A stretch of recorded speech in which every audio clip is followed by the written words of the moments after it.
En el año, ya desde el principio, esta idea de transdisciplinariedad estaba muy orientada también no solamente a salir del grupo de profesores, no solamente de la organización departamental de esta escuela, sino también salir fuera de la escuela, incluso salir fuera de España.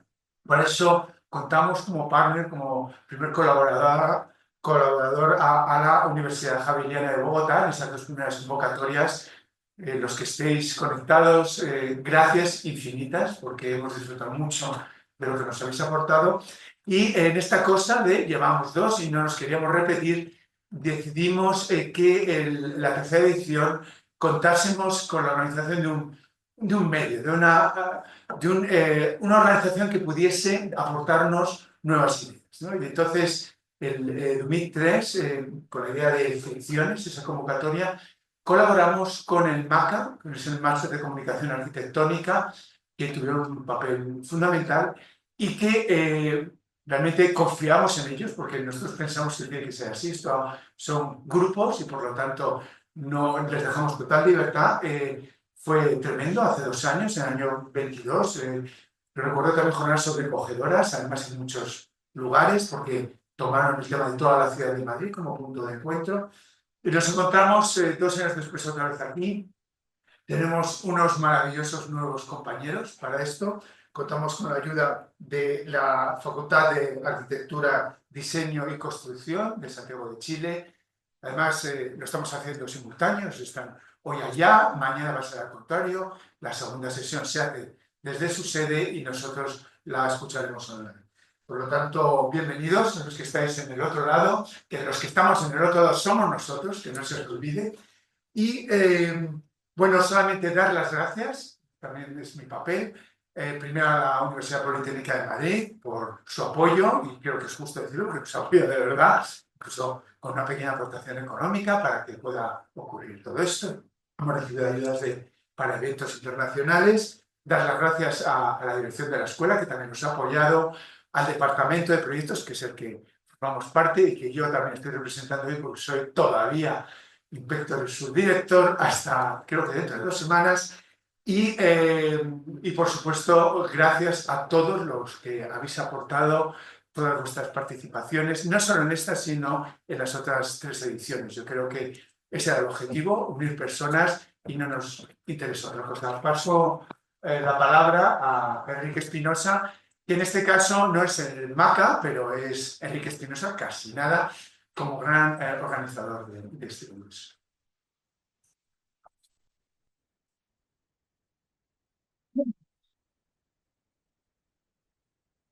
Bueno, no soy organizador. Alguien se ha comido muchos marrones y correos, pero acompañado del resto del equipo, que no sé si todos os han nombrado ya en esta edición. ¿Los han nombrado o no? Sobre todo están, desde Madrid están Juan, Elvira, Juan Pascual, nos ha ayudado en las últimas semanas Alejandro Varela, que está aquí, y Rodrigo Delso, que no sé dónde está ahora mismo. ¿Está saliendo? Es Rodrigo. Dentro de Trans, que es un grupo mayor, que tampoco sé si lo ha nombrado al resto, pero está por ahí Nieves Mestre, si no me equivoco. Están en otros lugares Uriel Joel, Luis Villalba, Javier Mosquera, y no sé si me olvidado alguien, perdóname si me olvidado alguien. Voy a hablar. Ecotopias, ¿por qué este año este título? Pues hemos hecho efectivamente una transición de Edumeet que entendemos como algo muy natural, ¿no? Si Edumeet indaga, como ha comentado Jesús, sobre el futuro de la educación, Ecotopias lo que quiere es explorar cómo la crisis planetaria, climática y ecológica ya transforman y van a transformar nuestros modos de pensar y de hacer, y cómo nuestras disciplinas pueden hacer algo por esa crisis este planeta. Hay datos como súper obvios, como que las ciudades consumen o suponen un 40% del consumo de recursos y de la carbonización del planeta, y este cambio empieza, o el afrontar y el trabajar y el hacer algo de este cambio, empieza en realidad o puede empezar en la universidad, ¿no? En la formación de los futuros profesionales que trabajarán transdisciplinarmente en hacer y en cuidar territorios y ciudades. Para nosotros, ecotopía es un concepto que nos permite pensar en futuros optimistas, donde tener agencia dentro de este panorama crítico y hemos querido iniciar una conversación congregando diferentes voces y pensamientos, algunos más técnicos y propios como de nuestras disciplinas, como de termodinámica, ¿no? Un concepto como ya muy común y muy usado por gente como Iñaki Ábalos o Billy Graham, Javier, que está por aquí, Javier García Germán. Minería urbana, Deep Heaven y tantos otros, y otros más amplios que por ejemplo, nos permiten traer a Latour, Margulis y Locke convocando a Gaia, o hablar de plusversos con Escobar, hablar de reparaciones con Tavares, entre otros, ¿no? Para eso lanzamos este COP que nos va a permitir ampliar estas voces, estas personas, estos modos de pensar, con 26 ponencias a lo largo de hoy y mañana. Hoy vamos a tener 14, si no me equivoco, y mañana otras 12, que van a ampliar estas, nos van a permitir empezar a construir una conversación, como decía Jesús. Y Ecotopía comienza en esta edición con una charla y una conversación con Christina Serifi. Entonces voy a pasar directamente a presentarla. Cristina, y voy a cambiar un poquito al inglés, porque sí, porque luego tu charla la vas a dar en inglés, ¿verdad? Sí. ¿Sí? Vale. Bueno, podemos también hacer la exposición después en español. Ok, tranquila. Sí, We can mix. sí, creo que la forma está, sí, como idiomas y todo. So, I will present Christina in English. Christina studied in Athens and worked together with Alan Sorkin in New York City for some years. She's a researcher now in Braunschweig, Technical University, in the Mould project, together with Tatiana Schneider and Edumeet and other mates. Maybe you are presenting them later. They've been researching the intersection of spatial practice and climate breakdown, and they are also interested on how these issues may transform university pedagogies. Their current work is called Architecture is Climate, you can see there, which is going and is being part of, this is going on and is being presented, no, in Rotterdam, Vienna, some weeks ago. And beyond, Christina is also part of TV Lab, a rural lab based in Thesprotia, Greece. No, isn't it? Together with Juan and other neighbors and people there and also here. And beyond this, Christina is an incredible human being. We need to say this. And some of the members of Trans Research Group are lucky to be one of their friends. So, Christina, you can start with your one. Thank you, everybody, and I hope we will have a nice afternoon together.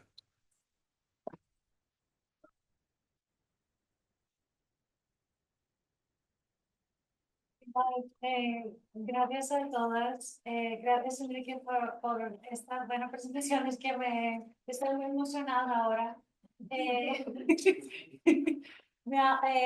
Gracias el equipo Trans por la invitación. Enrique, Juan, Mano y todas las personas que me están aquí. Y también gracias Javier García Germán, que vamos a hacer la conversación después, y Nieves Mester, gracias. Bueno, this was my the Spanish thing that I learned. But as I said before, we can have the discussion afterwards in Spanish or in both languages. It's just that for the people that I am representing today, because I didn't come only as Christina Serifi, and it's very difficult that Enrique mentioned that, but I'm here representing Mould, and Mould, and our project Architecture is Climate. I don't know if this one. Maybe not. And sorry.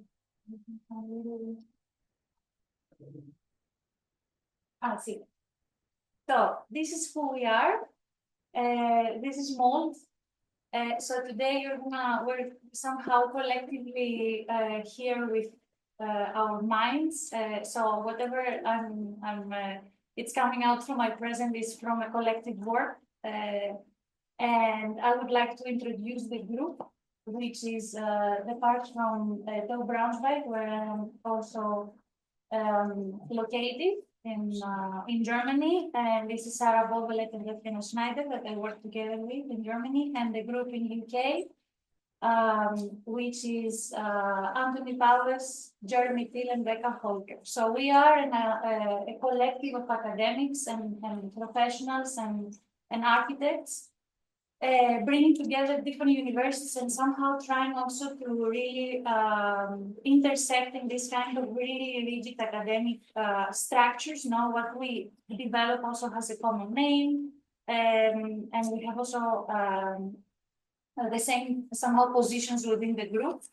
So our current research project that is called Architecture's Climate grew out of a research grant that we initially developed that is called Architecture After Architecture, Spatial Practice in the Face of Climate Emergency. And this follows somehow the previous work of Tatiana and Jeremy Till, which is the work of spatial agency, and the project's critique on the profession of built environment, our ethics and the values of what we're doing as architects. So Architecture After Architecture started with, I'm going to do like one step back in order to go opposite forward. Started with this question that we interrogated somehow. It was kind of provocation. What happens to architecture after climate emergency undoes its foundational assumptions of growth, extraction, and progress? These questions somehow aim to provoke, to interrogate what architecture after architecture, what happens to architecture if architecture as we know it is not ethical and it's not viable. And the architecture as we know it, bear with me, I'm getting a little bit hard here. The dominant architecture practice, the dominant structural construction practices, it's not viable or ethical because it's bound to what we call modern project. And this is a project that that follows the European tradition from the Enlightenment and onwards, Industrial Revolution, capitalism, and so on and so forth. So our argument here is that climate breakdown challenges the core ideas and assumptions of the modern world. So we are saying that we cannot continue with the same notions of progress, of growth, of technocracy, under the conditions of climate breakdown, and that's why we need to somehow act otherwise and think otherwise. These are some posters that we produced together with the artist Amadine Forrest from the Center St. Martin's. It was from the parade of for climate justice in London during the COP26. I continue very briefly the argument. We also argue that climate breakdown is not a product of humanity as a whole, but of capitalism and the modes of thought which it appropriates and approaches nature, and the ways that people appropriate and exploit nature are closely tied with the architecture of modernity, as we said. So dividing and privatizing land, extracting resources, materials, and so on. So you see that the argument that we're making also, I'm quoting here that says like above man above nature is fundamentally linked to the idea of modern architecture, not the separation between humans and non-humans, between nature and built environment. So we argue that climate, sorry, something happens with my presentation. I don't know if you're seeing.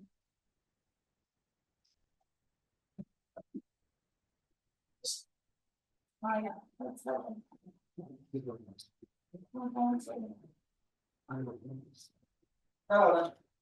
Good. Because I want to show you all these nice discussions and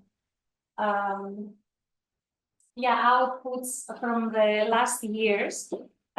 So somehow with Mould, we started to unravel all these different layers of the complicated and the interconnected issues of climate breakdown in architecture, trying to understand what has brought us here, talking to people from different fields, working intersectional also with multiple groups. We're drawing, we're studying, we're learning, we're writing, we're making interviews, we're making workshops. Parades, diagrams. We produced a lot of zines and a lot of pamphlets. Some of them I brought here also for you to check in case you would like. But all of them somehow are some critical responses to the world, trying to put into words and drawings what we see around us. All this stuff, you can find them in our website that they are also open source for everyone to download. I brought some little printed material here with me. And our website is mould.earth. So to be honest, after this work, the last 3 years, we fell into this kind of despair and this kind of doom in a way. But then somehow through this work, we found a lot of hope. And this is what I came to transmit to you today. And this is what I would like to talk about when talking about architecture and climate intersection. So during all these kind of seminars and workshops that we have been doing, we came across this standard response and question, what architecture do for the climate emergency? And we encountered it a lot of times. And somehow we're very annoyed by this question because we think that it's quite problematic since we believe it situates architecture out of climate.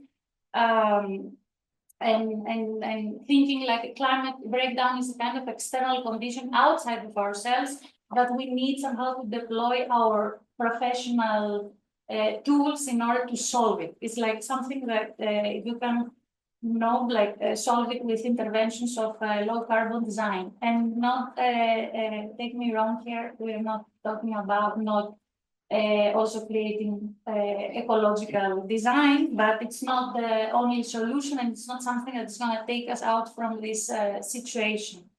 We believe that these approaches somehow they are dealing with the symptoms and not with the actual causes of climate breakdown. So in the end, the systems that produce it and perpetuate it remain unchallenged. Instead, what we did is that we reversed it, and we want to make our lives easier. I know. No. What does climate breakdown do to architecture? So the initial answer to this question is that climate breakdown somehow leads to a breakdown of architecture, as we know it.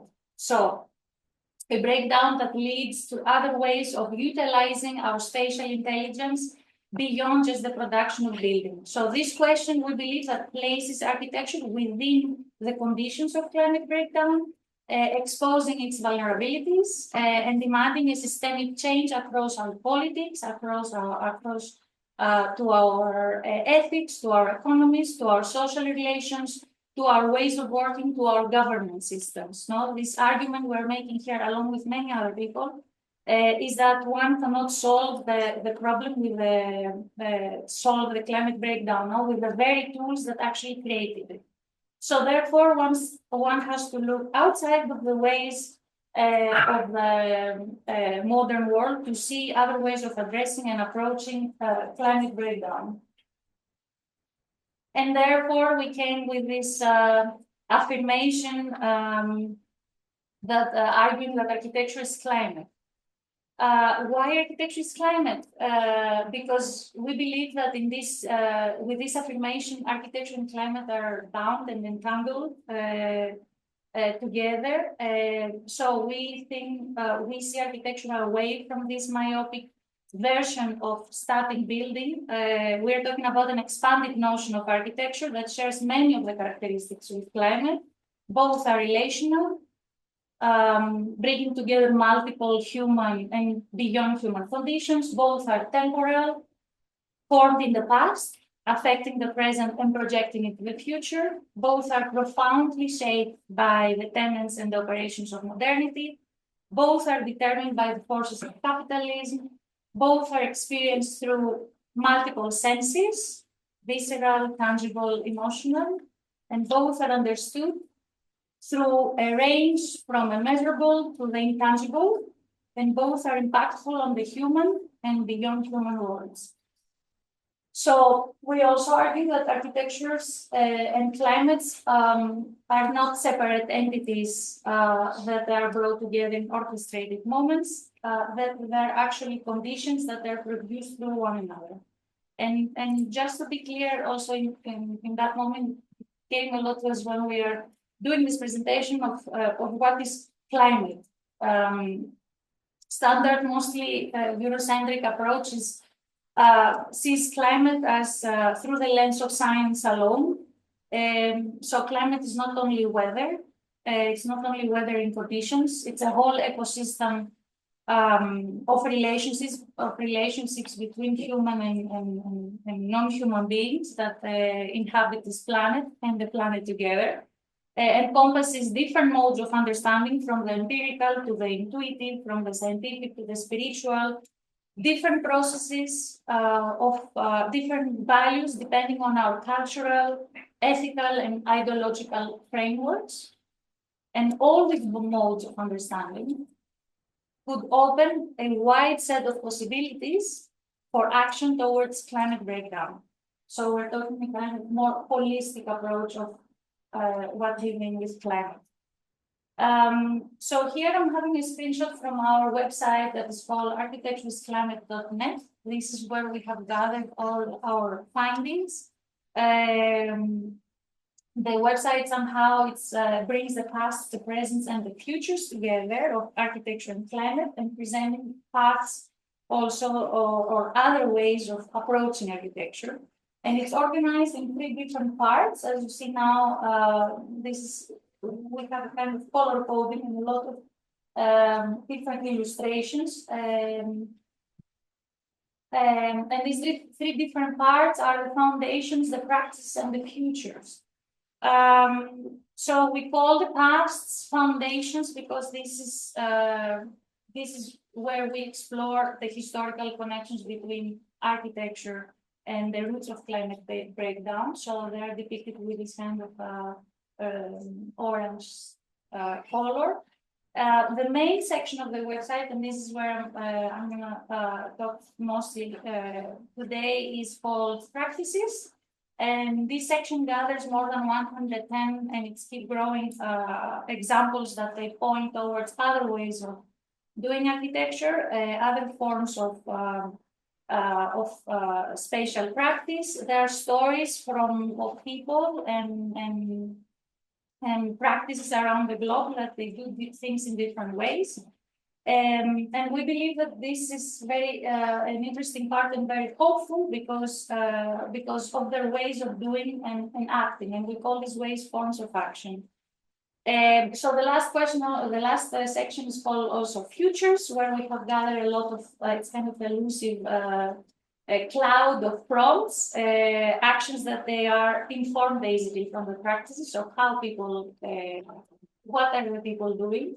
And they are meant somehow to inspire the text or a project, or I mean, we have worked with them in different contexts. We have them also as cards here, but I'm gonna tell you a little bit further as we move on about this. So somehow I'm gonna do a little bit of introduction to the foundations and then we'll talk quickly. You've seen this diagram. It's a diagram that it explains this kind of intersection between, or we try to explain the intersection of climate breakdown and architecture. It's a diagram that we produced after an invitation from Zheng's Foundation and eFlux, who kindly asked us to interpret somehow the Zheng's diagram from the 70s, that he was depicting this kind of different architectural currents. And in our version, we depict a mountain on the left side of your screen that traces the atmospheric CO2 emissions against a linear time scale. As you see, it goes. It starts from the 1800s and moving on. And then we are in this kind of mountain. We have created a section that shows all these kind of different layers of different extractive paradigms. No, so it's a kind of matrix. But I can show you better here. So this section here, we have tried to, that it has become through many iterations from many different people. So somehow on the left side, all the issues of climate breakdown, which are described through 6 verbs: ignoring, separating, accumulating, exploiting, validating, and violating. And on the top, we have all these different social and spatial contexts that we call sites. That are economy, policy, infrastructure, resources, land, knowledge, culture, and labor. So this is the sites where architecture and climate intersect, and there are also the conditions where architecture must engage and operate to address climate breakdown. And it's also the sites that architecture affects and it's affected from. So we also argue that you cannot also think architecture without talking about it. All these kind of different sites and the combination of them. So we have created different iterations from this diagram. We used it also in a lot of workshops, as you see here, with students or practitioners, when we ask them also to situate themselves, describe the context that they're dealing with, and the different issues and the examples that they're bringing. And also we have produced the carpet from the diagram, so we try to make it in different tactical formats. One has also hosted our climate conversations in Braunschweig, and then this is the latest. Version of the diagram, which is this huge embroidery that we developed together with the London Embroidery Studio for the 11th International Biennial in Rotterdam.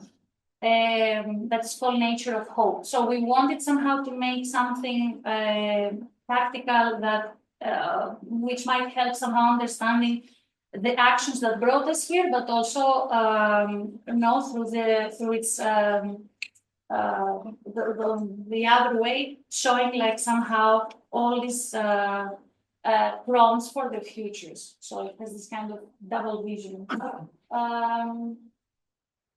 So and lastly, with this diagram, we always say that we don't want you to see, or people don't want to interpret it through all these kind of violent and accumulative actions that somehow have contributed to our current situation, to our current crisis, but also to see this diagram through all these kind of actions of resistance, through actions of solidarity, through inspirations, and through actions of hope that exist within gaps of the present. And this is where all these kind of white pockets in this diagram mean. This is all these kind of vertical rifts that they are somehow trying to break through the sediments and in the end bring this kind of whole mountain down. So this is where our hope lies, in all these networks and all these different practices that we brought together, or we have found through the last 3 years of our research, that are undermine, we believe, the violence of the current modes of capitalist models in a way, and they point towards other forms of action. There are examples from multiple regions, contexts, and disciplines which directly address climate breakdown and its spatial implications. We have gathered here like a lot of projects, people, economies, initiatives, policies, organizations, typologies, philosophies, concepts, economies, and architecture, that they will believe that they create this kind of cracks within the sentiments, and this is how what we believe connects somehow our presence to the futures.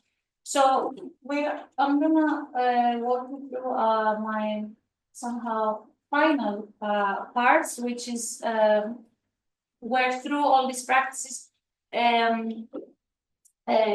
we believe that we can actually point or give us pointers towards the future, no? So this is also a screenshot from our website.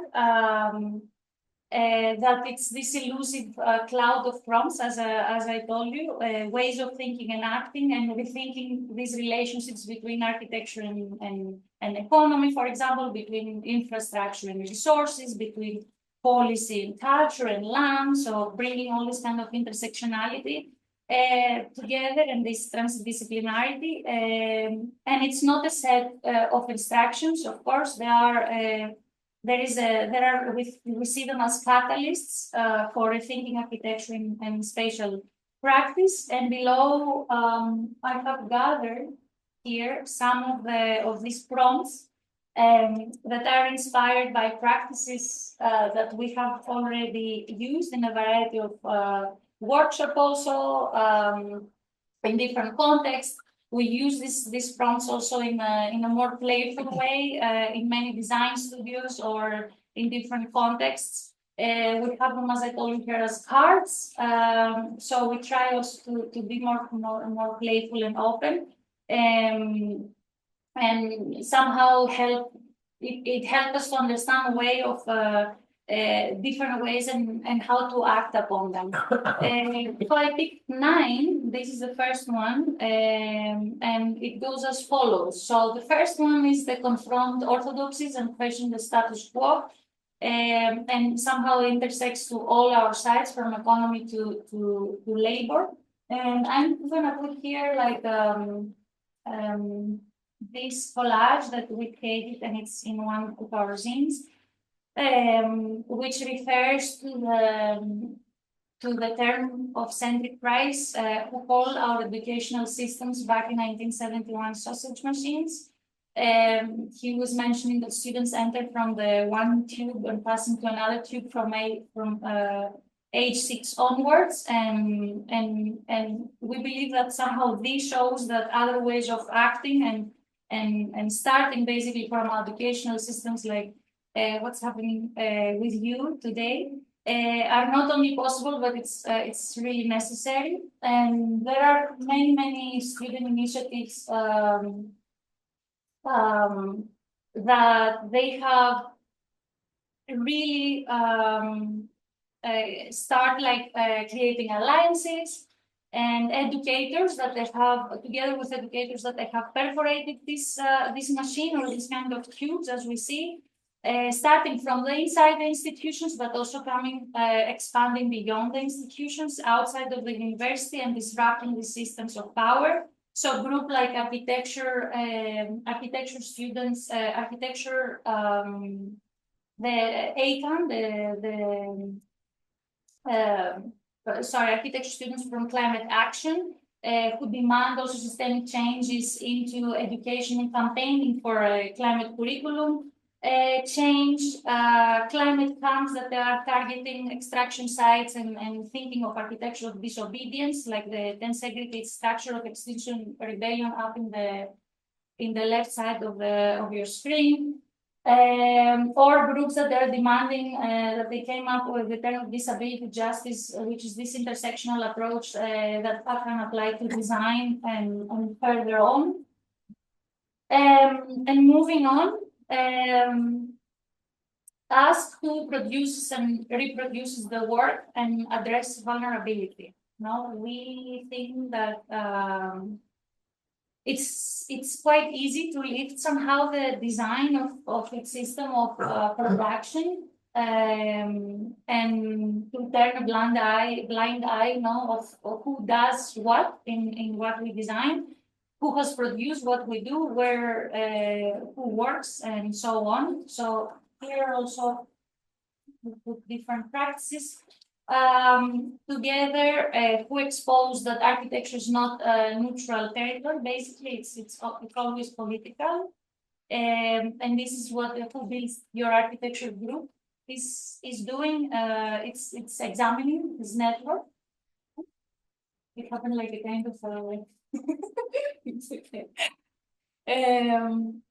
The network that was formed in New York, examining the links between architects, between the construction industry, their design, the labor conditions, and also the group of the Women Environmental Program in Nigeria, which is facilitating educational programs for women on water management and their land rights, prompting also an intersectional thinking when talking about architecture and climate.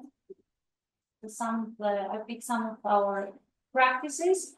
The next prompt, see technology as a social medium and not simply as a means of solving a problem. We think that somehow technology, and I think also it's happening in architecture, it has been very narrowly defined. Maybe it's not technology the only answer to everything we're doing. Maybe it's also ingenuity, or maybe it's important also to think about appropriate technology and how to use technology when it matters, and also bringing it with other forms of knowing together.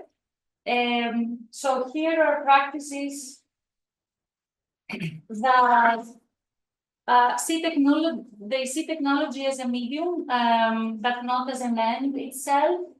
On the left side, we have added Funashala Foundation in India, which is bringing together different knowledge systems, also educating people and local artisans in order to create different building practices. Practices also that are promoting distributed design or peer-to-peer and open source design strategies like the Zoo Makers, which come from my region in Greece, that they aim towards like common-centric communities. They are designing tools that they're used also for people from the region, together with them and sharing their designs with a wider group of people. Next one is design for emergence, because nothing is ever fixed. And this is where it goes back to my point before about this ecosystemic approach in architecture. Here, emergence describes this ecological principle, that things can be combined also in unexpected ways and bring also different unexpected outcomes, new conditions and new methodologies. Here we have brought also different practices. Some of them you might also have seen them. There are practices that they don't determine fixed endings, but they see design basically as a catalyst for other humans and beyond humans to flourish together.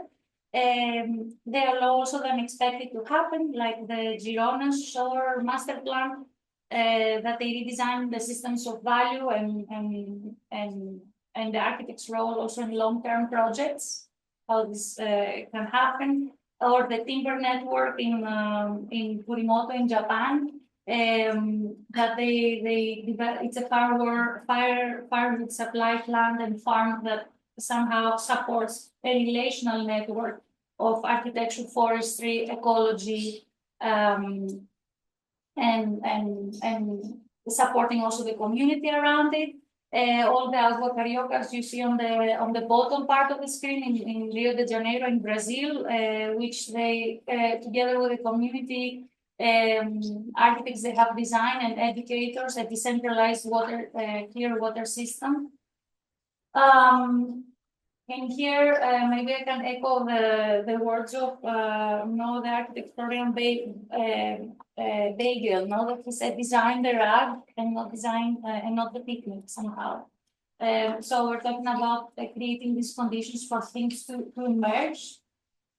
The next point, measure growth differently to reconsider forms and types of value. So this is a kind of also a point that we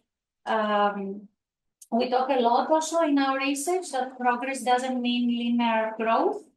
The standard measures of growth, these that are include the GDP or the economic expansion, they are matched also with material growth, which breaks the planetary boundaries, and they are accompanied with exploitation and extraction.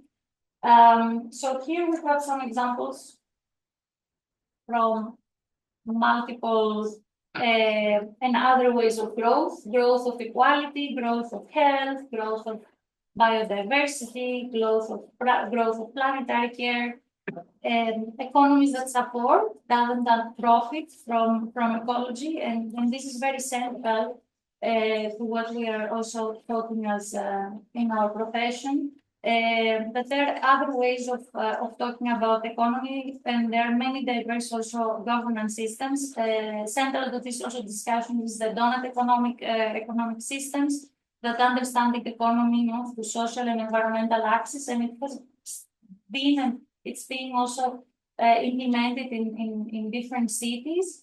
And I would like to hear also more about that with your experience as noting. And it's also the solidarity economies, through community supported agriculture. As you can see here on the bottom of your screen, farmers and people that are sharing the costs and the responsibilities for the crops. We have included the quechua notion also of buen vivir, which is an alternative notion of growth, that addressing all life forms. And I really recommend in this kind of discussions to really check the Diverse Economies Handbook from Gibson, from the duo Gibson-Graham. They depict this our economic system as this kind of iceberg, that on above the sea level you see our dominant economic system, but what we cannot see, and it's really, really big, is all this kind of other economic systems that they exist within our world, but most of the times they're unseen. So what happens if we bring all these different systems together, So rearranging the inside rather than bringing something in from the outside, and here we talk about also boundaries in different scales. We talk about this temptation somehow of always bringing resources, material, humans, expertise, or material from the outside. Having this kind of fresh inputs, but sometimes all these externalities might suppress the potential of what is already there. And we have also some practices here that they project out from the given. They are working with existing structures, with both also with blockages, but with different networks in order to propose different alternative solutions. So they treat the world also as resources. They treat the world and its resources as something also to be shared. So practices that they repair, they don't repair only buildings, but they repair relations, they repair networks, they distribute the existing, they going against always this kind of constant new constructions, practices that you might also know, like the Rotor, with their big database of reusing existing materials from deconstructions, maybe from taking down when they take down buildings, or like the Refund, who is using this kind of talking about the second lives of materials. But also practice that they challenge or understand the boundaries of different scales, from the local also to the planetary, and the test what is resilience, what is efficiency. And this is the project that the New York City State, this research project developed by Terraform and Microsoft in New York, testing the boundaries and the ecological boundaries of New York, which I also found it extremely interesting. So build alliances of solidarity and work across hierarchies. This is a kind of also very important point for us. We believe that the challenges posed by climate breakdown, they cannot be confronted alone. They cannot be addressed also as a single issue. But they need to be somehow thought through different disciplines and through different networks, and this is how we can take action. No, so these are, here we have gathered practices that they work across boundaries, across expertise, different cultures, and hierarchies. Practices of mutual support. Like the Bayanihan concept in Philippines that you see on the top left of the screen, where people design structures of buildings that they can be easily moved. So when the family is moving from one place to another, now the whole community comes together and they move their house literally on their hands. Or the practice of Minga on the top. On the bottom left, which is a network of that helps in Japan, which is a network that helps people also repair existing structures, or the maps of the made by Thulark of the community gardens in Madrid. Also the Mietshauser Syndicate that we have here on the bottom in Germany, which assists groups of people to really find collective ownership, housing of collective ownership. So these practices, we believe, that support and grow multi-dimensional networks, acknowledging that we are in this together. Everyone has a role to play in the end. Moving forward, it's almost one before the last. Hold space and stuff in common, because we all share this world. Here there are practices and ways of doing that. They're talking about collective housing, practices that encourage mutual access to land and to space and to resources, and they treat a world as something to be shared, no? And something to be really like taken care of. Here we have housing cooperatives like the La Borda one here in Barcelona, or the Mer Alsbonen in Zurich, that there are housing projects that inform also the design choices behind that. Practice that they create economies of collective ownership, that they go against this extraction of profit always from planetary systems, maintaining space for collective practices at the same time, like the thinking about the spaces of people coming together and taking decisions. We have included also here the referendum, the citizens' referendum in Berlin some years ago, that the people came together to really demand access to affordable housing and really to take out housing from private companies to really make it accessible. Let's see what happens. In Berlin at the moment, they are talking about this.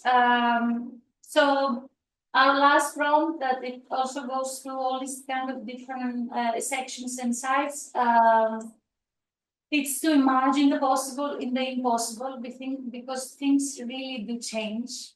And somehow, as I told you before, when you work on this context of climate intersection and climate action, it may feel that everything is coming to shut down opportunities, no? And somehow we really love this quote from Lola Lupin from her book Experiments in Imagining Otherwise, that she says the structural limits of this world restrict our ability to articulate all that the imagination is capable of conceiving. Here we put also practices that they show how to push through the barriers of what it seems impossible in order to find also what is possible, because otherwise nothing will change. In the bigger, the top part, we have the Landholm Initiative, which is a group of people in Scotland that they came together to really buy out big plots of land from private land owners, and to create a natural reserve, like this land cannot be touched. And on the top is one of the very few books that we have in our database, that is called Local Code by Michael Sorkin, which is a very inspiring book, because we believe that somehow he uses this language and the code as a design tool to really imagine different futures and different multiple design or scenarios in our cities. So the imagination somehow becomes essential here as a way of seeing beyond, in finding also new potentials, of real visioning how we live together on this planet. And as you can see, all these practices, there are so many more. The 2000 Bad Society, Environmental Justice Act, plus the movement for the survival of the Ogoni people. In Ethiopia, the timber network, as we discussed, so on and so forth. You see, when people are discussing like where are the alternatives, where are the things that we can see to really like get inspiration and find also forms of doing things otherwise. We always show this. We have gathered all these practices, not because of what they have actually done, but actually how they do things. Now, this is something that we can learn and somehow move forward, and many more.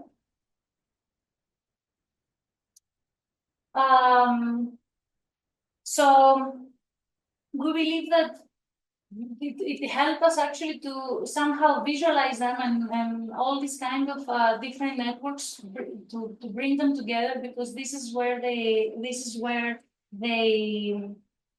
can create, when they have this is where they can have a bigger impact. Now this is where they can create all this kind of sections between the darkness of the diagram and somehow in the end reverse it. And in the end, yeah, like see new all alternative or multiple social and spatial conditions. So we finishing my presentation, I want to say that we are living in really hard times, and it's also normal to be anxious sometimes about the future. But however, despite all this kind of gloom and darkness, and we're very optimistic because, well, you are here. And there are many others who stand also in solidarity with others, and they also work with networks that they fight this violence of this extractive modes, or this kind of violent modes of production and reproduction of space, seeing actually the possible in the impossible. And we believe that this work can take any form, any medium, any type of method and any shape and any format. So yeah, let's get on with it. Thank you.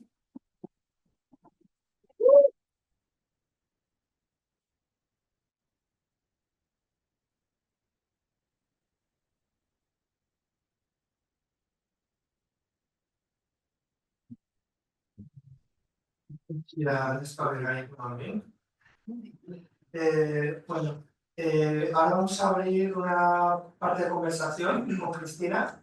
Vamos a invitar a Javier García Guzmán, que es compañero profesor del Departamento de Proyectos, para que suba al escenario y que sea un poco el que modere o el que active un diálogo que queremos abrir al resto de participantes en la sala y también al resto de gente que nos sigue desde Chile, desde otros lugares del mundo, a través de Zoom. Vamos a intentar, si compartís en los próximos minutos, la gente que estéis online, preguntas a través del chat, revisarlas y seleccionar alguna especialmente como que conecte con la conversación o que abra temas nuevos, ¿por qué no? Y aquí en sala, pues le dejo a Javier un poco como que se haga cargo de si hay manos levantadas o más interés de un lado o de otro para seguir hablando. Y voy a hacer una pequeña interrupción muy breve porque se me ha olvidado antes hablar del equipo de María Redondo, que es parte del equipo de Madrid. Soy muy despistado y siempre se me olvida alguien, pero ya se me había avisado que seguramente he dejado ahí en el tintero. Y yo creo que Jesús no habla en detalle de la gente de Chile, así de vez en cuando no está mal, como acordándose que a 7.000 kilómetros al otro lado de un océano está la gente en Santiago siguiendo todo esto. Y yo creo que no hablaba del equipo, ¿no? En concreto, de Rodrigo Valenzuela, de José Luis Sabasolo, de Julio Suárez, de Fernando Portal, de Leo Capeto, de Francisco Vergara y de Linda Schiri, que nos han acompañado en todos estos meses preparando todo esto y que mañana van a tener como más presencia. Aún así, si en la parte de preguntas desde Chile os animáis, pues os abrimos el micro, José Luis, y después empezamos a escuchar desde luego. Y te dejo, Javier, que funciona el micro para que continúes. Gracias. ¿En español o...? Como queráis. No, es que no, algo pasó, que no puedo poner el mismo video. Sí, puedo hacer. Gracias. Bueno, Para que tengamos todos los prompts aquí. sí. Bueno, yo quería empezar, a mí yo no conocía Architecture is Climate y me ha interesado mucho por varias razones, ¿no? O sea, porque realmente en una escuela de arquitectura y hablar de cambio climático siendo optimistas es difícil, ¿no? Es muy difícil porque el construir un edificio es una de las cuestiones más disruptivas que hay medioambientalmente hablando, ¿no? Y es muy complicado enfrentarse a un asunto tan complejo, ¿no? O sea, habláis de los entanglements o ¿no? de los hyperobjects y todo esto, que realmente el acto de construir es un fragmento de esos sistemas tan complejos, interconectados. Y ante estas dificultades, a mí me parece que vuestro proyecto es muy interesante por ser optimista, que yo creo que es optimista, ¿no? También por tener tan claro que hay que ir contra lo sostenible, ¿no? Porque lo sostenible al final se ha convertido en una palabra utilizada por los que, fundamentalmente por el sistema, ¿no? Para hacer un poco de greenwashing y hacer que lo que se ha hecho siempre aparente ser una cosa distinta. Y también por tener esta aproximación transversal y holística que sabemos todos que es necesario, pero hay pocos proyectos o el vuestro donde se aborde de una manera como tan sistemática, ¿no? Y yo creo que eso está francamente bien. Ahí, como me gustaría empezar la conversación, ¿no? Dado que estamos en una escuela de arquitectura y que es Climate and Architecture, ¿no? Es vuestro lema. Me gustaría empezar como por esta cuestión, ¿no? Porque realmente yo me gusta ser optimista, pero al final conociendo el panorama, uno es más bien pesimista, porque es muy difícil saber cómo puedes diseñar y construir un edificio teniendo en cuenta todos los parámetros de los que has hablado, ¿no? Cuando se supone que diseñar un edificio y construirlo es una red tan interconectada de cuestiones, es muy difícil abordar unas y a la vez fallar en otras, ¿no? Entonces, a mí me gustaría ver cómo crees que debe cambiar la profesión de la arquitectura, ¿no? No solo como en las herramientas más de diseño, sino también a lo mejor en el marco legal en el que trabaja el arquitecto, ¿no? O sea, ¿cómo hay que redefinirlo, ¿no? Entiendo que en la web habláis de ello a través de las prácticas, pero no has mencionado mucho en tu conferencia y estaría muy bien saber si tenéis como unas líneas maestras o algunas claves que nos permita abordar esta cuestión. Wow, sí, es que gracias por esta cuestión, por esta pregunta, porque es algo que sí,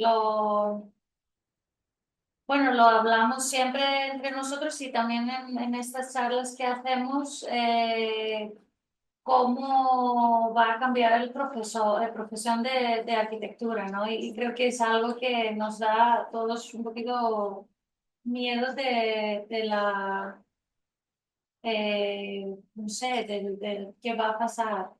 Eh, y lo que hablamos y lo que queremos también enseñar sobre este trabajo es cómo la profesión puede tener más conexiones con otras profesiones, con otras, ¿cómo se llama?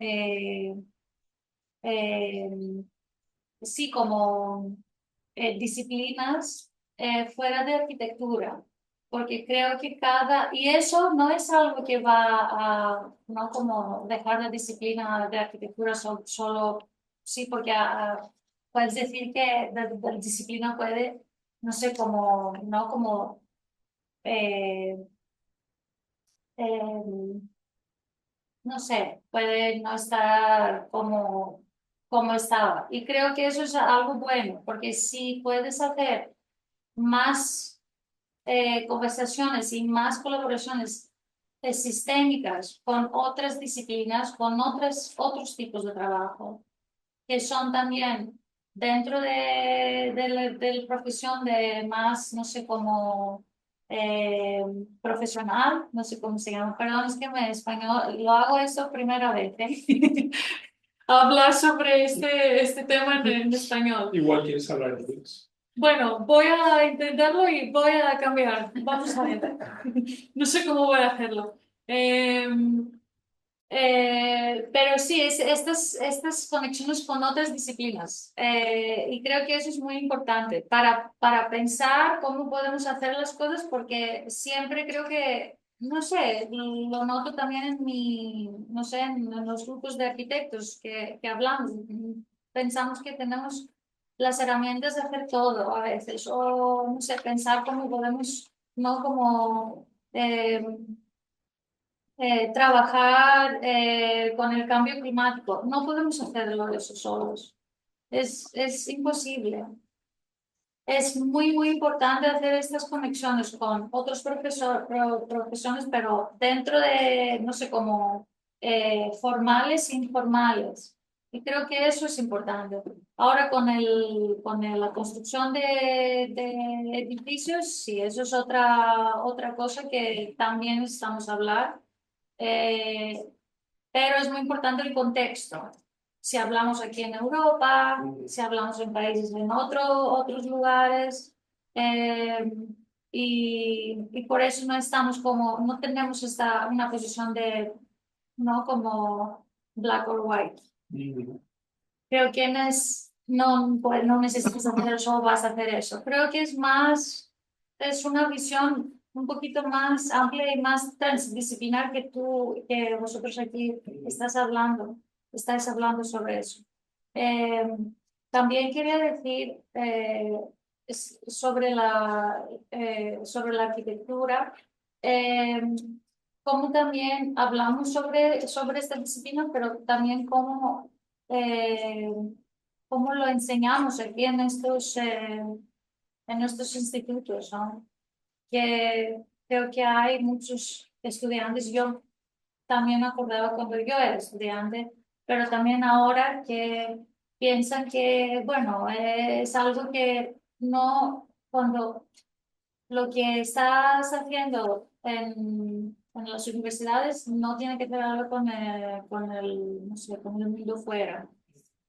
Y creo que aquí también necesitamos como pensar todas estas como perforations. No sé si Sí, no a está lo muy, mejor está muy bien. responde to your question. Sí, te he respondido. Hay una cosa que a mí me interesa mucho que has comentado en la conferencia, que es lo importante que es el contexto, ¿no? Yo estuve la semana pasada en México, que me invitaron a un foro sobre sostenibilidad, y fue muy interesante porque invitaron a gente occidental, a arquitectos occidentales, y también invitaron a asiáticos y a latinoamericanos, ¿no? Y realmente la cuestión más debatida es que en Latinoamérica no existe la sostenibilidad, ¿no? Como la entendemos en los países occidentales, ¿no? Y tiene en gran medida que ver con la tecnología, ¿no? También has hablado tú de esto del appropriate technology, ¿no? El T-movement, ¿no? Este movimiento que ya en los años 60 entendió que la tecnología moderna no estaba adecuada para los países no occidentales y empezó a implementar como tecnologías alternativas, ¿no? Yo creo que es una de las cuestiones como más controvertidas, ¿no?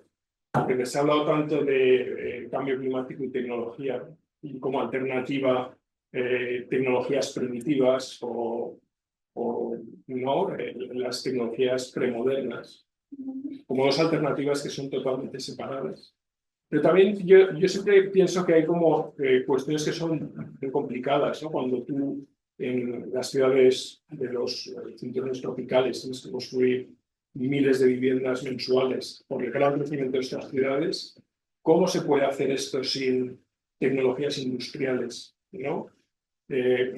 Entonces hay aquí como una disyuntiva de pensar, de acuerdo, los sistemas artesanales, las tecnologías primitivas son las adecuadas, pero habría que producirlas a través de la industria, habría que aprender de esas técnicas y en cambio introducirlas en la industria. O sea, ¿cómo entendéis esta pregunta? Sí, es que ¿a qué te refieres la industria? ¿Cuál es la industria en general? La industria de construcción.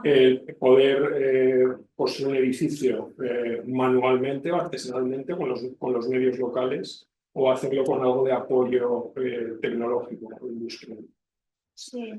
Bueno, aquí también no creo que necesitamos separar y hacer estas divisiones entre tecnología, ¿no? Como más artesanal y más primitiva y la tecnología de ahora. Y aquí creo que tenemos no sé, algunas veces where we have problem. Because I think this kind of separation between technologies, different types of technologies, is something that I think we have created also as people who live in this context. And I think this creates this kind of very clear separations. And I think we need actually to include all these types of different technologies. The ones that are also no scientific, we never, I mean, in our work, we have also the IPCC report, people that are scientists that are talking about real issues of climate. We're not saying like, hey, you're gonna talk only about, I don't know, like technologies of people and knowledge of people that are living with the land. We're talking about bringing this kind of different points of entry together. And this has to do what we are arguing about the technology, and this is what I also mentioned about how to use technology, is that technology is not going to solve our solutions. It's not the only problem solver. it needs to become into the equation, but with other also inputs. So we are not talking about not use of the technology. Actually, we have one of the a very interesting practice that we have in the database is this kind of simulations of different governance systems of different futures that this group that is called Half of Socialism are doing. I think they're also very interesting of how to really like be able with the use of technology to simulate, I don't know, like governance and systems of collaboration. And yeah, I mean, I also showed all these kind of peer-to-peer technologies, which I think are peer-to-peer designs. And I think this is how can you use it as a kind of medium, but not as the end. Un medio, un fin en sí mismo. También hay otra cuestión que ha salido en tu presentación que tiene que ver con el trabajo colaborativo, el trabajo bottom-up, ¿no? Sí. Y en los discursos sobre cambio climático siempre aparece la figura de Fuller, ¿no? Que es justo lo contrario, es tecnocracia, es un pensamiento de arriba abajo. O sea, que, yo sí que creo que hay dos caminos que también de alguna manera están enfrentados. También es interesante constatar experimentos como el Babi, ¿no? Que está en vuestra web. ¿No sabes lo que es el IBABI? No. El Instituto Balear de Vivienda. Ah, sí, sí. Sí, ¿no? Que es una iniciativa bastante interesante porque parte de un marco político reglado de alguna manera y es muy de arriba hacia abajo y está muy bien conectado con las iniciativas como locales, las tecnologías de la isla, de las islas, ¿no? Yo sí veo en vuestra web que hay más proclividad de alguna manera por los modos de trabajo colaborativos. ¿Qué piensas de que se puedan hibridar, ¿no? Los bottom-up con los top-down? Creo que está, bueno, es también interesante cómo juntar estas cosas. Creo que por eso hablamos sobre sistemas y networks, porque para tener más, ¿cómo se llama?, impacto, necesitas también top-down policies y economías y ese también hay que crecer por el bottom-up y creo que los dos están muy importantes, son muy importantes. Hablamos mucho sobre el networks porque pensamos que este cambio voy a pasar si hablamos sobre sistemas y cómo hacemos estas colaboraciones y estas, no sé, como, sí, colaboraciones no sistémicas. Y eso puede pasar con los sistemas de top-down. O sea, que entendéis que se pueden crear unas redes, unos networks, sí, donde tengan participación los dos tipos de dirección, ¿no? Y son las que mejor funcionan de alguna manera. Creo que sí, lo hemos visto. Ustedes han hablado sobre la práctica en las Islas Baleáricas. También tenemos muchas prácticas que hacen exactamente eso en nuestra página de web, que trabajan con sistemas más de top-down y les permiten hacer cosas también juntas. Sí. No sé si alguien quiere entrar, quiere alguien preguntar algo, participar. Cuando yo quería solicitarte, porque me ha parecido fantástica esa especie de apropiación de cartografía crítica con lo de Bruno Latour, Humboldt, ya me parece para nosotros en clase nos ayudáis mucho, o sea que felicitaros y enhorabuena porque, ¿sabes? Es una manera de una cartografía crítica, pero metiendo como todas los inputs que nos interesan por unos márgenes ese territorio, ¿no? ese suelo recto, o sea que gracias por lo que estáis investigando y por dejar las fuentes abiertas por lo que podemos investigar. Muchas gracias y me encanta que sea una manera, sí, como visto la referencia de fútbol también en la montaña.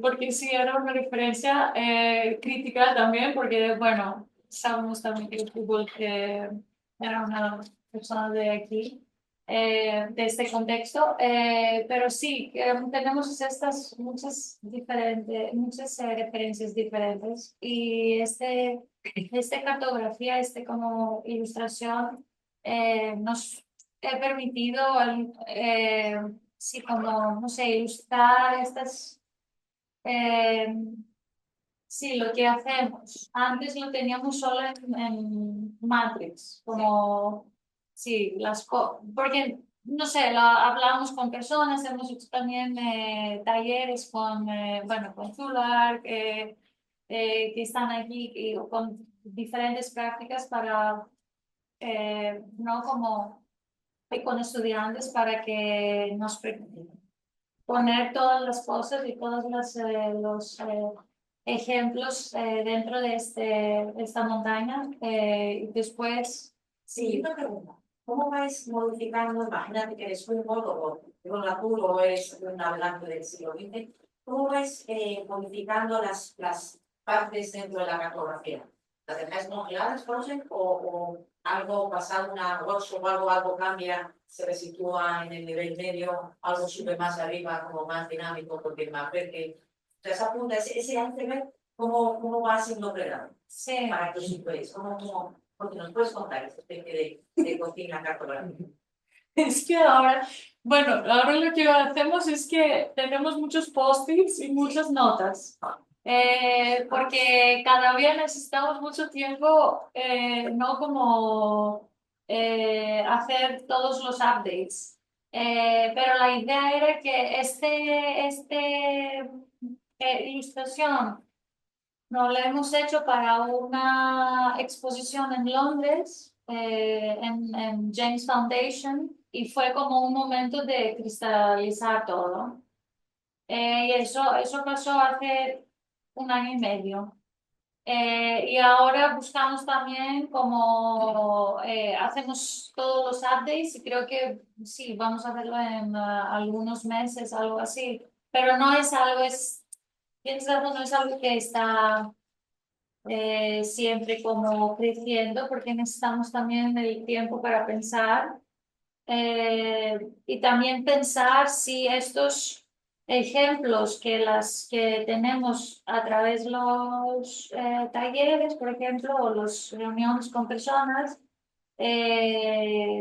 si están todavía aquí o si necesitamos también hacer una cosa de investigaciones de los 6 que somos. Pero sí, esa es la idea, que cuando tenemos práctica o cuando buscamos prácticas que son también más de prácticas de hope,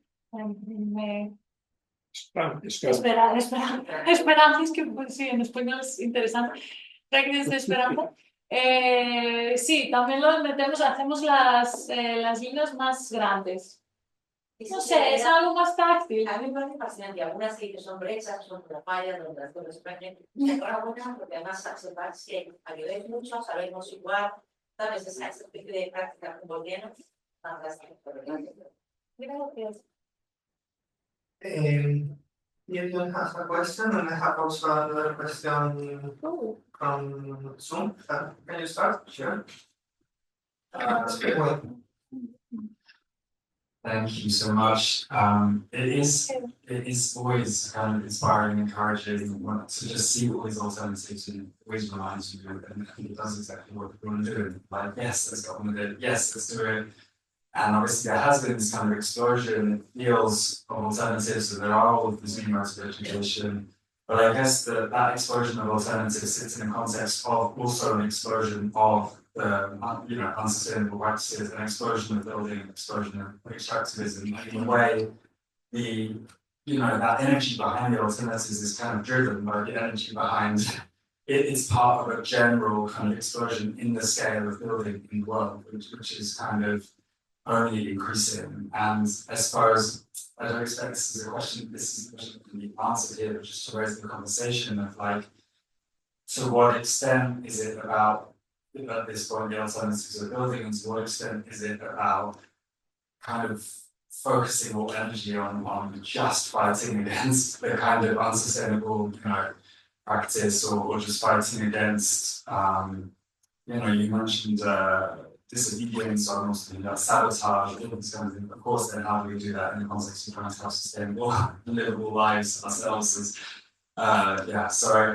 kind of wanted to raise that question of how you see that kind of relationship with growth of alternatives with the overall explosion of construction, and kind of what the alternative or what the more direct action modes might be as well, fighting against that aspect.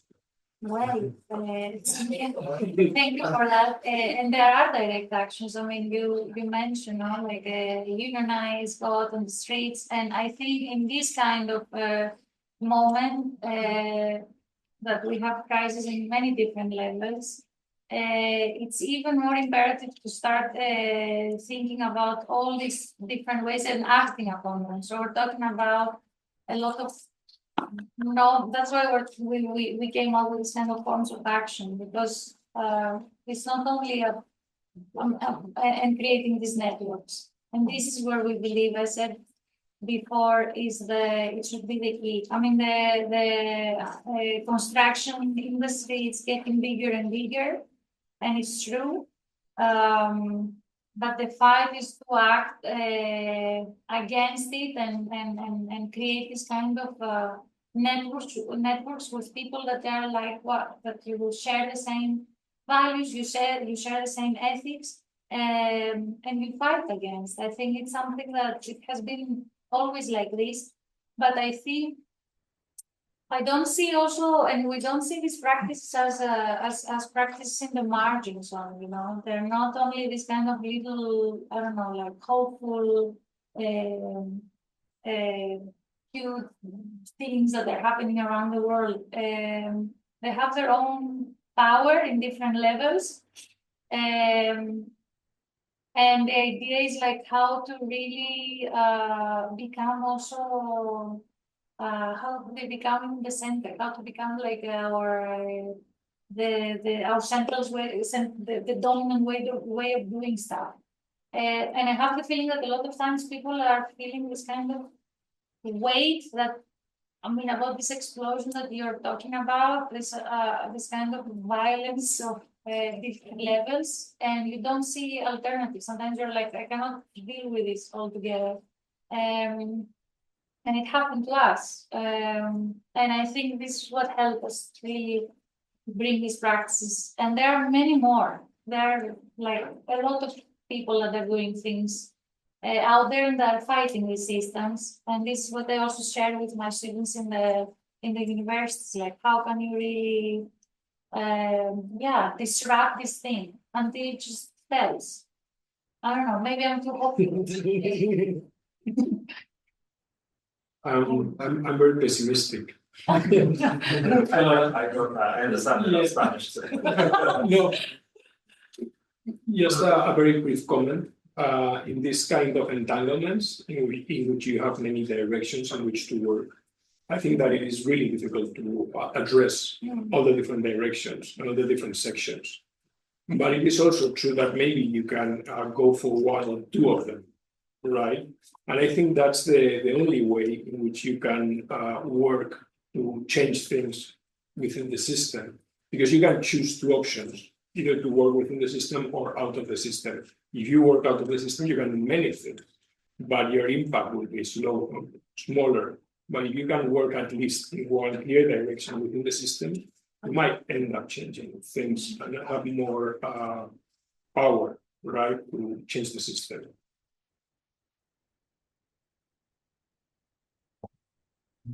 Sí, questions. Another one on the bullet online, Alicia, Stefania also, and Mikel, who wants to start? I have a question that is a bit in connection to what they are saying right now. Just to continue on this point. I'm also in English because my Spanish is a bit oxygenated, but we can mix, yes. That was interesting, of course, because I mean, first of all, kudos for the project. We've also been using it a lot in our school. I'm working in Denmark. I'm teaching in our school of architecture, and it's been very useful. My point, I guess, is again this reflection on finding alliances that help a little bit breaking the blank. And it's interesting because, of course, it makes total sense that in the compilation of practices in the website, there are a lot of practices that are really more also from the farming perspective. You understand why they are there. But maybe right now I am already becoming a bit too Danish, and the building alliances that are in between the black and the white, that maybe have some foot inside the systems and some other interesting outside, is something that you are trying more and more to engage in, where you find point of resonances. And for example, over there finally is getting a bit of traction, regenerative paradigm, that start to build up an interesting cross-section of collaboration also across, like builders and architects, and seems to finally be a point of tangency that is a bit more realistic and a bit more difficult to greenwash than, for example, pure decarbonization.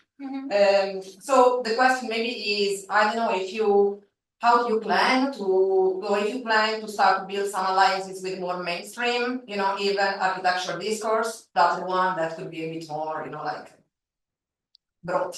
So where the gray, where the black is a bit more gray, and maybe cracks a bit more easily.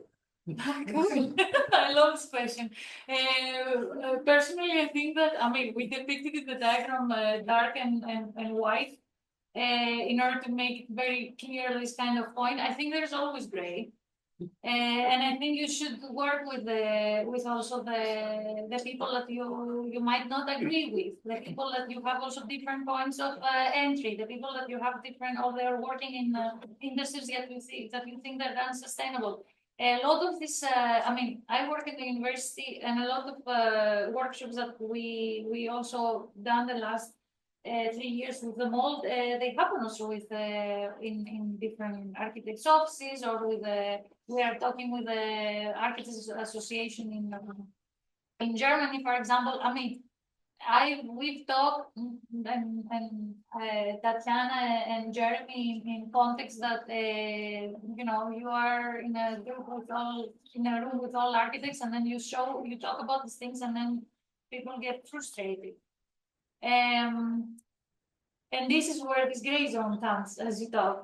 This is where you start creating this kind of connections, or this kind of also intersections, and you cut through, because I believe that somehow this is my personal opinion, that we are getting kind of polarized in our recent world. It's it's really hard to communicate also with people that we don't agree with, and what we're also trying to do with this project, and that's why we're talking about this kind of more ecosystemic approach, is to create discussions with people from different fields and people that come also from different parts. And I think it's crucial of how to also negotiate and be able to discuss. But yeah, I'm happy that here we have this kind of very beautiful discussions. We have done it also in groups that it was hard.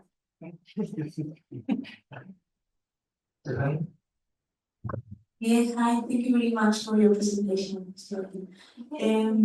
I wanted to ask you, I don't know if it's more in the process of how you are doing this curatorial, because I think I feel like that it's more like a curatorial process of putting practice together.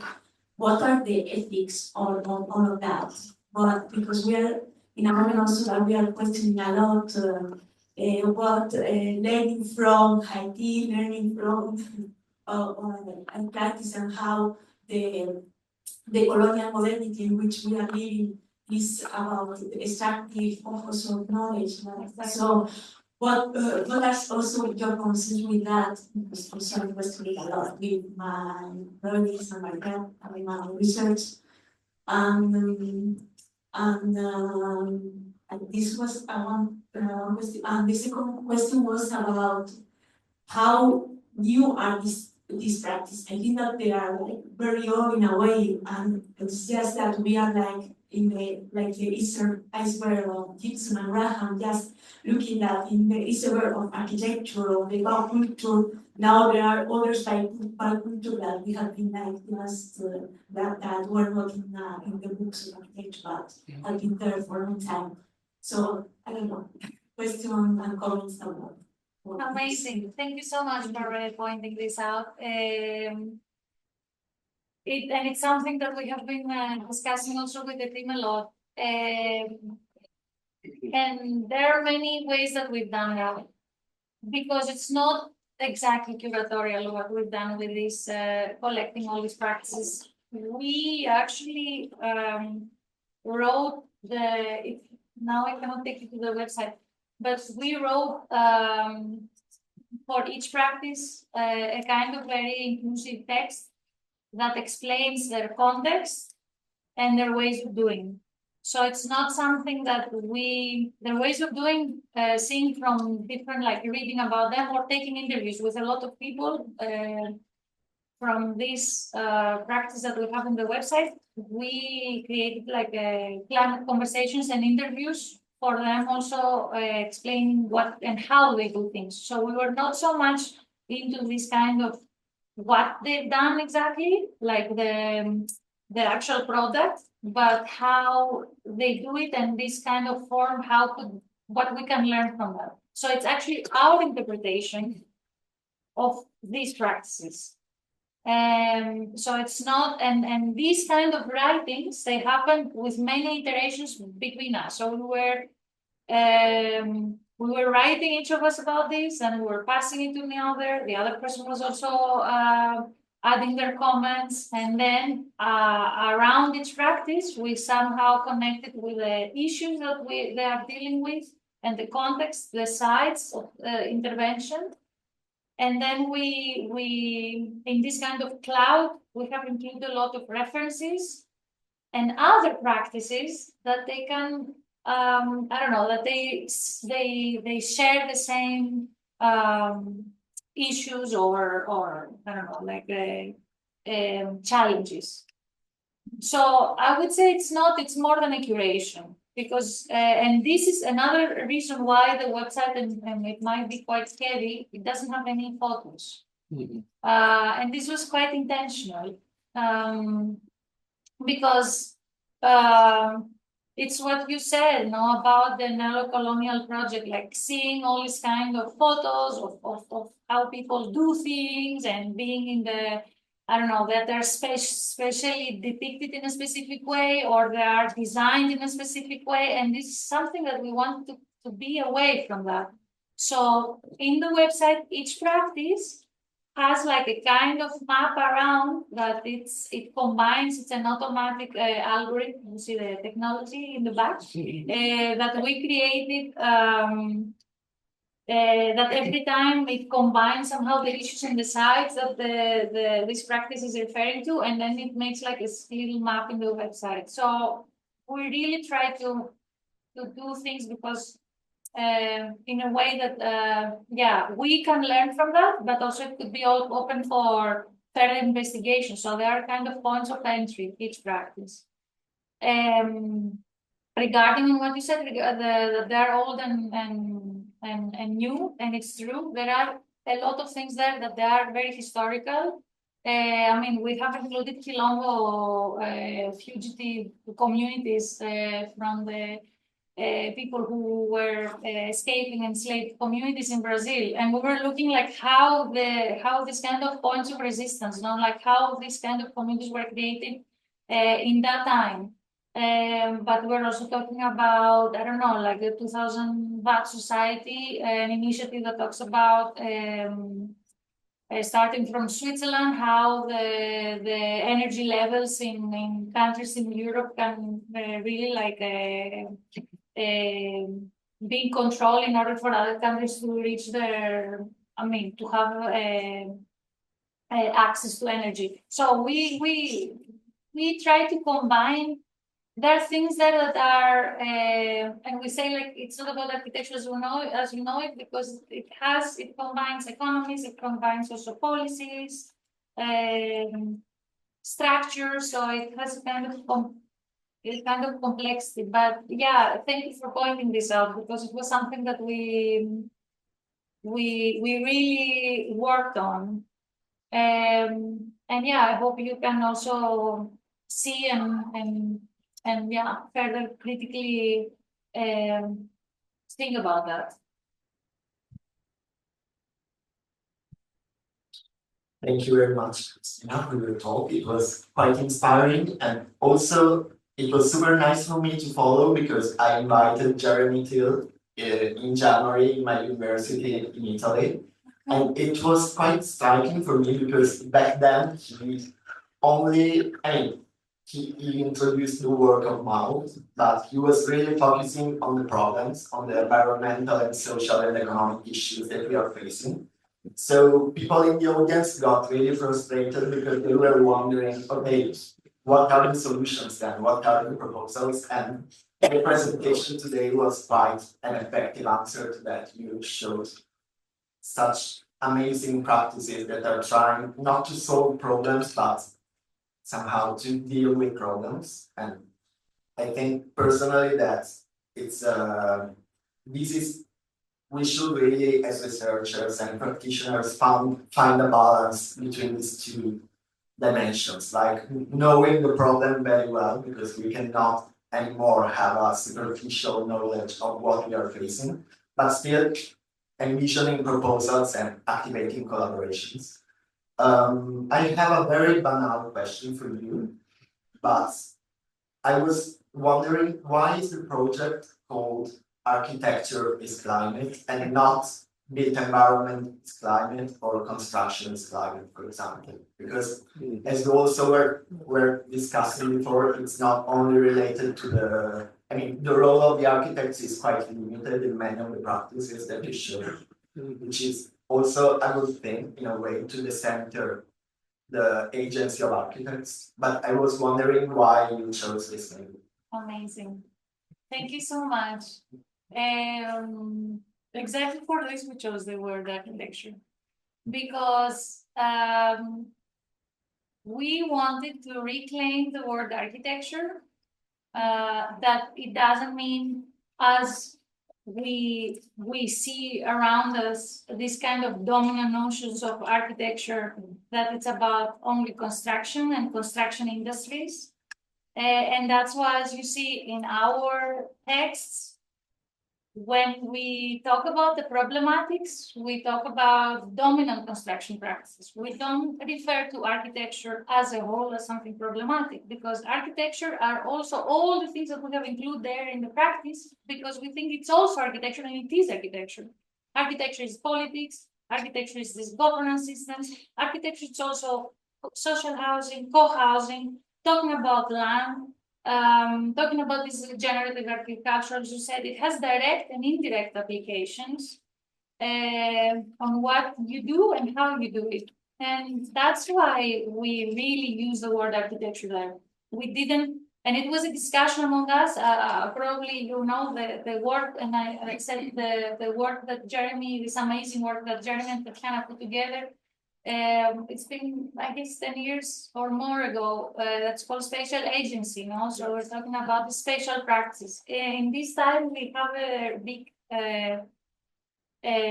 also discussions among us, and we really wanted to bring this work back there to discuss about architecture.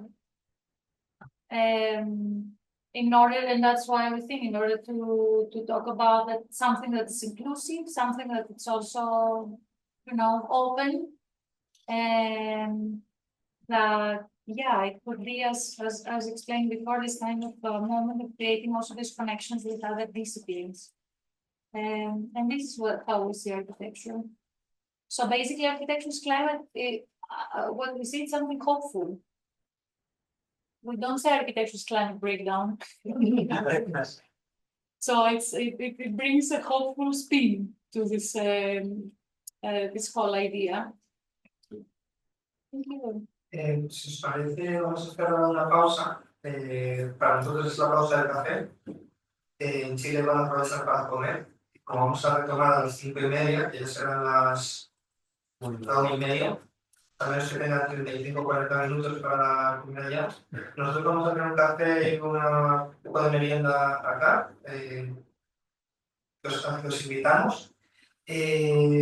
Vamos a hacer una sesión de Zoom para que nos esté escuchando en Zoom. La volvemos a abrir dentro de 30 minutos, son las 5:25, a las 13:25 en Chile. Y nada, o sea, mil gracias, Javier, por amenizar, agilizar, moderar esta conversación, y especialmente a Cristina y a todo el equipo que hay detrás de Cristina por estar con nosotros, por abrir Ecotopias con tanta información, tantos temas, tantas preguntas, ¿no? Y nada, gracias a todos, nos vemos dentro de un ratito y nos vemos aquí en el café.